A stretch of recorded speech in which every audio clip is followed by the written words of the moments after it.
തൃശൂർ പഴയന്നൂർ വെള്ളടിപ്പാടത്ത് കാട്ടാന ആക്രമണത്തിൽ വ്യാപക കൃഷിനാശം. വെള്ളടിപ്പാടം സ്വദേശി രാജന്റെ വാഴകൃഷിയാണ് കാട്ടാനകൾ നശിപ്പിച്ചത്. ഓണത്തിന് വിളവെടുക്കാൻ പാകമായ 30ഓളം വാഴകളാണ് നശിപ്പിച്ചത്. സമീപത്തെ കർഷകന്റെ റബ്ബർ തൈകളും പൈനാപ്പിൾ ചെടികളും കാട്ടാനകൾ നശിപ്പിച്ചു. പ്രദേശത്ത് കാട്ടാന ശല്യം രൂക്ഷമാണെന്നും ഇതിനെതിരെ അടിയന്തരമായ നടപടി സ്വീകരിക്കണമെന്നും നാട്ടുകാർ ആവശ്യപ്പെട്ടു. ഓണത്തിന് വെട്ടേണ്ട വാഴയാണ് ഇത്, ചെങ്ങാലിക്കോടൻ വാഴയാണ്.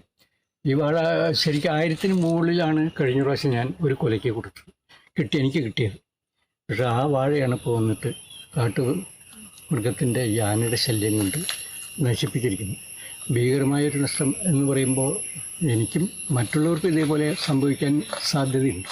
ഇപ്പോൾ 2 മാസം കഴിഞ്ഞ് വെട്ടേണ്ട കൊലയാണ്, ആഗസ്റ്റ് മാസത്തിൽ വെട്ടേണ്ട കൊലയാണ്, ആഗസ്റ്റ് ലാസ്റ്റ് വീക്കിൽ വെട്ടേണ്ട കൊലയാണ്. അതാണ് ഈ കൃഷിനാശം വെച്ച്.